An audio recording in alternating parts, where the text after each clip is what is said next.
السلام علیکم ورحمۃ اللہ وبرکاتہ۔ ناظرین، پچھلی ویڈیو کے اندر آپ نے سورہ بقرہ کی آیت نمبر 60 کا ترجمہ اور تفسیر جانا۔ اب آئیے سورہ بقرہ کی آیت نمبر 61 کا ترجمہ اور تفسیر جانتے ہیں۔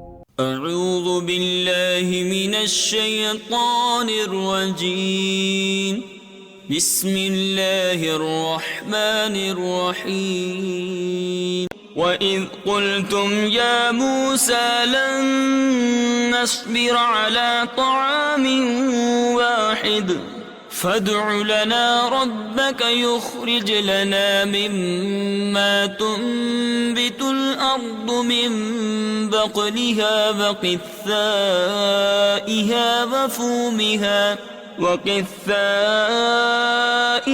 وَفُومِهَا وَعَدَسِهَا وَبَصَلِهَا قال أتستبدلون الذي هو أدنى بالذي هو خير اهبطوا مصرا فإن لكم ما سألتم وضربت عليهم الذلة والمسكنة وباءوا بغضب من الله ذلك بأنهم كانوا يكفرون بآيات الله ويقتلون النبيين بغير الحق ذلك بما عصوا وكانوا يعتدون۔ ترجمہ کنز ایمان۔ اور جب تم نے کہا اے موسیٰ ہم سے تو ایک کھانے پر ہرگز صبر نہ ہوگا، تو آپ اپنے رب سے دعا کیجئے کہ زمین کی اگائی ہوئی چیزیں ہمارے لیے نکالے، کچھ ساگ اور ککڑی اور گہیوں اور مسور اور پیاز۔ فرمایا کیا ادنا چیز کو بہتر کے بدلے مانگتے ہو؟ اچھا مصر یا کسی شہر میں اترو، وہاں تمہیں ملے گا جو تم نے مانگا۔ اور ان پر مقرر کر دی گئی خواری اور ناداری اور خدا کے غضب میں لوٹے۔ یہ بدلہ تھا اس کا کہ وہ اللہ تعالیٰ کی آیتوں کا انکار کرتے اور انبیاء کو ناحق شہید کرتے۔ یہ بدلہ تھا ان کی نافرمانیوں اور حد سے بڑھنے کا۔ ترجمہ کنز العرفان۔ اور جب تم نے کہا اے موسیٰ ہم ایک کھانے پر ہرگز صبر نہیں کر سکتے، لہٰذا آپ نے رب سے دعا کیجئے کہ ہمارے لیے وہ چیزیں نکالے جو زمین اگاتی ہے، جیسے ساگ اور ککڑی اور گندم اور مسور کی دال اور پیاز۔ فرمایا کیا تم بہتر چیز کے بدلے میں گھٹیا چیزیں مانگتے ہو؟ اچھا پھر ملک مصر یا کسی شہر میں قیام کرو، وہاں تمہیں وہ سب کچھ ملے گا جو تم نے مانگا ہے۔ اور ان پر ذلت اور غربت مسلط کر دی گئی اور وہ خدا کے غضب کے مستحق ہو گئے۔ یہ ذلت و غربت اس وجہ سے تھی کہ وہ اللہ تعالیٰ کی آیتوں کا انکار کرتے تھے اور انبیاء کو ناحق شہید کرتے تھے، اور یہ اس وجہ سے تھی کہ انہوں نے نافرمانی کی اور وہ مسلسل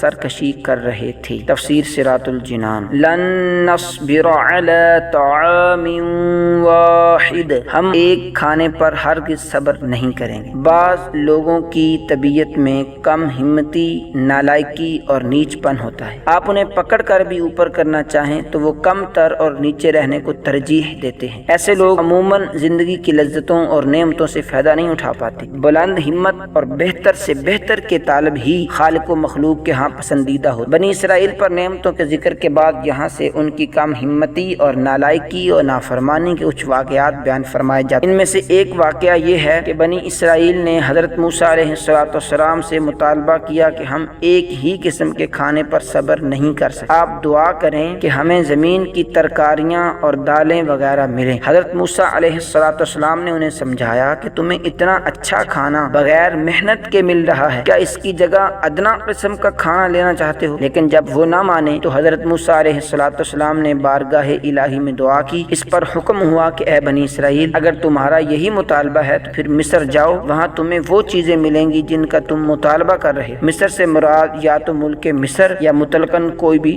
شہر ہے۔ بڑوں سے نسبت رکھنے والے کو کیا کرنا چاہیے؟ یہاں اس بات کا خیال رکھیں کہ ساگ ککڑی وغیرہ جو چیزیں بنی اسرائیل نے مانگی ان کا مطالبہ گناہ نہ تھا، لیکن من و سلوہ جیسی نعمت بے محنت چھوڑ کر ان کی طرف مائل ہونا پست خیالی ہے۔ ہمیشہ ان لوگوں کا میلان تب پستی ہی کی طرف رہا، اور حضرت موسیٰ اور حضرت ہارون علیہ علیہم الصلاۃ والسلام ایسے جلیل القدر اور بلند ہمت انبیاء کرام کے بعد تو بنی اسرائیل کے نیچ پن اور کم حوصلگی کا پورا ظہور ہوا۔ جب بڑوں سے نسبت ہو تو دل و دماغ اور سوچ بھی بڑی بنانی چاہیے، اور مسلمانوں کو تو بنی اسرائیل سے زیادہ اس بات پر غور کرنا چاہیے کہ ان کی نسبت سب سے بڑی ہے۔ ضربت علیہم الذلۃ والمسکنہ، ان پر ذلت و غربت مسلط کر دی گئی، یعنی یہودیوں پر ان کے گھٹیا کردار کی وجہ سے ذلت و غربت مسلط کر دی گئی۔ ان پر غضب الہی کی صورت یہ ہوئی کہ انبیاء علیہم الصلاۃ والسلام اور صلحاء کی بدولت جو رتبے انہیں حاصل ہوئے تھے وہ ان سے محروم ہو گئے۔ اس غضب کا باعث صرف یہی نہیں تھا کہ انہوں نے آسمانی غذاؤں کے بدلے زمینی پیداوار کی خواہش کی، یا حضرت موسیٰ علیہ الصلاۃ والسلام کے زمانے میں اسی طرح کی اور خطائیں کی، بلکہ عہد نبوت سے دور ہونے اور زمانہ دراز گزرنے سے ان کی دینی صلاحیتیں باطل ہو گئیں۔ اللہ تعالیٰ کی آیتوں کے ساتھ کفر کا راستہ اختیار کیا۔ انہوں نے حضرت زکریا، حضرت یحییٰ اور حضرت شعیاء علیہم الصلاۃ والسلام کو شہید کیا، اور ایسا ناحق قتل کیا کہ اس کی وجہ خود یہ قاتل بھی نہیں بتا سکتے۔ انہوں نے نافرمانی اور سرکشی کا راستہ اختیار کیا۔ الغرض ان کے عظیم جرائم اور قبیح ترین افعال کی وجہ سے ان پر اللہ تعالیٰ کی لعنت ہوئی اور ان پر ذلت و غربت مسلط کی گئی، اور وہ غضب الہی کے مستحق ہوئے۔